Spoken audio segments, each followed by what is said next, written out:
Shalom, sahabat Kristus.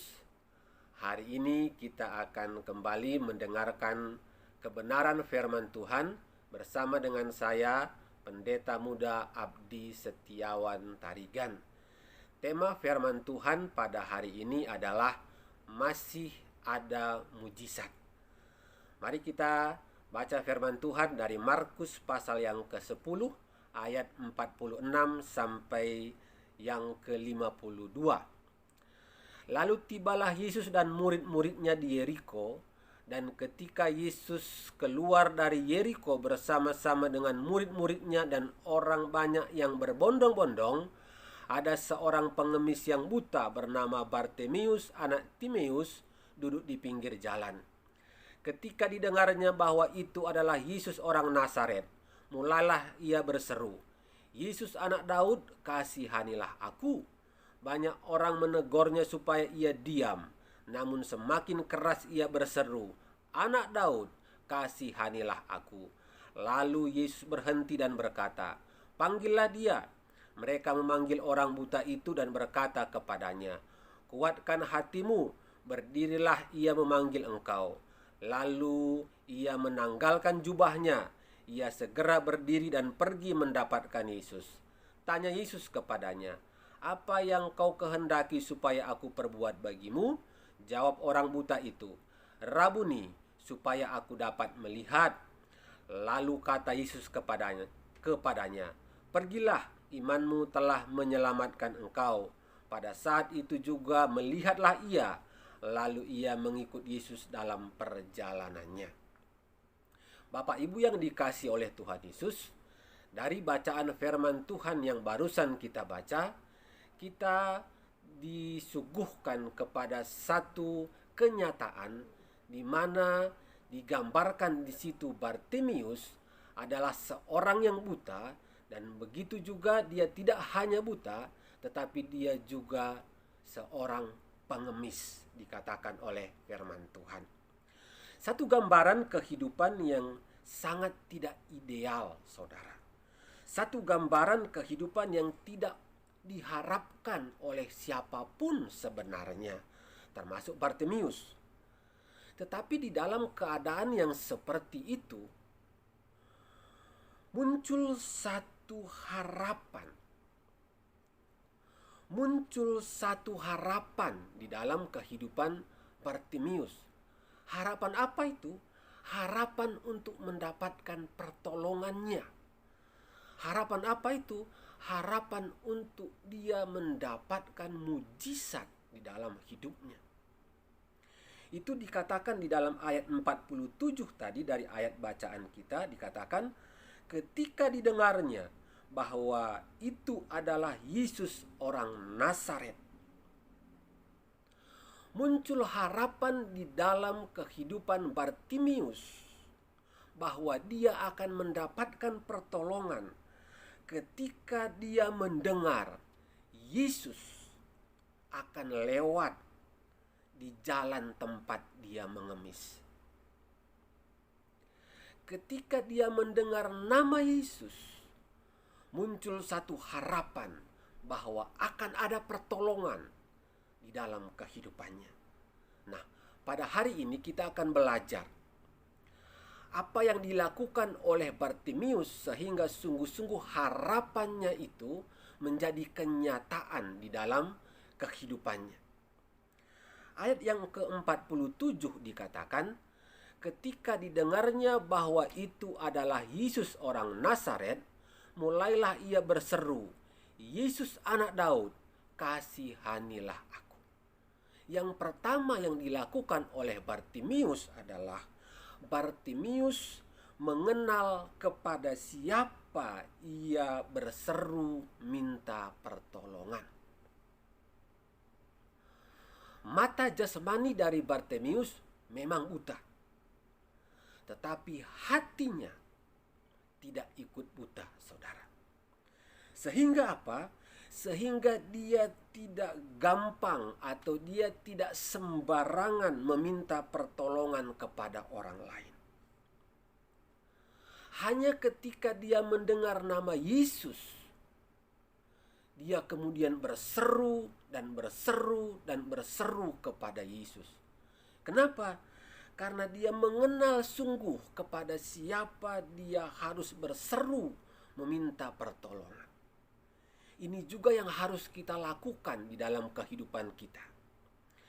Di tengah-tengah kehidupan kita yang mengalami mungkin banyak pergumulan, banyak hal yang membuat kita membutuhkan pertolongan daripada Tuhan. Kita harus bisa menjaga hati kita supaya jangan dicampuri oleh pengharapan di luar daripada Yesus. Banyak orang akan menawarkan pengharapan, pertolongan di luar daripada Yesus kepada kita. Banyak orang akan mencoba menawarkan pertolongan yang bukan berasal daripada Yesus. Tetapi kita harus tahu, kita harus pegang sungguh-sungguh bahwa pertolongan kita, tempat kita berseru meminta pertolongan, itu hanya di dalam nama Tuhan Yesus. Tidak ada tempat yang lain, tidak ada nama yang lain yang bisa menolong kita selain daripada nama Yesus. Ini yang dilakukan oleh Bartimius. Yang kedua adalah Bartimius melakukan, yaitu dia tidak gampang untuk menyerah. Ayat yang ke-48 tadi dikatakan, banyak orang menegurnya supaya ia diam, namun semakin keras ia berseru, "Anak Daud, kasihanilah aku." Bartimius tidak mudah untuk menyerah. Kita harus tahu, saudara, bahwa hidup ini adalah perjuangan. Hidup ini tidak bisa kita lalui hanya dengan berpangku tangan, dengan mengatakan aku percaya kepada Yesus, Tuhan akan menolong aku. Tapi kita berpangku tangan. Kita tidak akan bisa hidup seperti itu. Tetapi kita diajar oleh Yesus supaya hidup kita tidak gampang menyerah. Banyak orang akan berusaha untuk melemahkan iman kita. Banyak perkataan yang akan kita dengar di saat kita lemah, di saat kita di dalam permasalahan. Banyak perkataan yang akan kita dengar yang bisa melemahkan iman kita. Dan setan pun akan memberikan pikiran-pikiran. Setan pun akan menyuntikkan pikiran-pikiran di dalam hidup kita. Supaya apa? Supaya kita itu merasa bahwa kita itu orang gagal. Bahwa kita memang adalah orang yang tidak bisa mengalahkan persoalan di dalam hidup kita. Persoalan itu adalah persoalan yang terlalu berat buat kita. Itu yang akan setan masukkan di dalam pemikiran kita. Nah, itu yang harus kita lawan. Itu yang harus kita katakan, bahwa kita tidak gampang menyerah oleh apapun. Bukankah Tuhan mengajar kita supaya kita itu menjadi prajurit-prajurit di hadapan Kristus? Di dalam 2 Timotius 2 ayat yang ketiga dikatakan, ikutlah menderita sebagai seorang prajurit yang baik dari Kristus Yesus. Kita ini adalah seorang prajurit bagi Yesus Kristus. Seorang prajurit tidak gampang untuk menyerah. Seorang prajurit, seberat apapun pergumulan peperangan yang dia hadapi, dia tidak akan menyerah. Tetapi dia akan terus berjalan, dia akan terus berharap bahwa kemenangan itu harus diperjuangkan. Nah, begitu juga di dalam kehidupan kita. Tuhan sudah menjanjikan kemenangan di dalam kehidupan kita. Tuhan sudah menjanjikan ada mujizat di dalam kehidupan kita. Bagian kita apa? Bagian kita melakukan dengan segenap hati, dengan segenap tenaga apa yang bisa kita kerjakan. Yang kita kerjakan apa? Percaya kepada pertolongan Tuhan. Percaya kepada mujizat yang Tuhan itu siapkan untuk kita. Jangan menyerah. Sama seperti Bartimius, diomongin oleh orang-orang, disuruh diam oleh orang banyak, tetapi dia tetap berseru kepada Yesus. Dia menguatkan imannya kepada Yesus. Nah, yang ketiga yang dilakukan oleh Bartimius, ayatnya yang ke-50. Lalu ia menanggalkan jubahnya, ia segera berdiri dan pergi mendapatkan Yesus.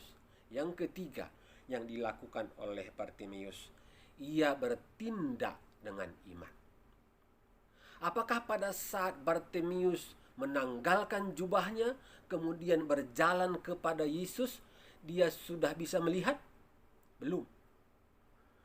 Bartimius masih buta pada saat dia menanggalkan jubahnya dan dia berjalan kepada Yesus. Tetapi itu tidak menghalangi dia untuk berjalan kepada Yesus. Tetapi kebutaannya itu tidak menghalangi dia untuk melangkah kepada Yesus. Dia bertindak dengan imannya. Inilah yang dikatakan iman yang bertindak. Iman yang tidak hanya sebatas ucapan, tetapi ada tindakan iman yang dilakukan oleh Bartimius. Nah, ini juga yang harus kita lakukan, saudara, supaya kita bisa menerima mujizat di dalam kehidupan kita. Iman kita harus bertindak. Iman kita harus, buktinya harus ada. Jangan hanya iman kita itu sebatas kata-kata. Jangan hanya kita berkata, aku percaya Tuhan sanggup menolong aku. Tetapi kita tidak melakukan bagian kita yang membuat mujizat itu akan terjadi. Ayo datang kepada Yesus.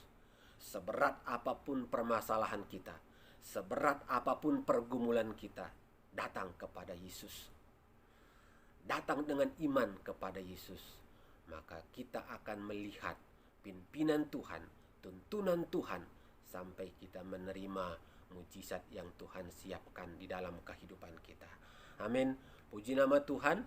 Ini firman Tuhan yang saya sharekan pada hari ini. Biarlah ini menjadi kekuatan, pengharapan di dalam kehidupan kita untuk menjalani hari-hari kita ke depan. Mari kita berdoa buat kebenaran firman Tuhan ini.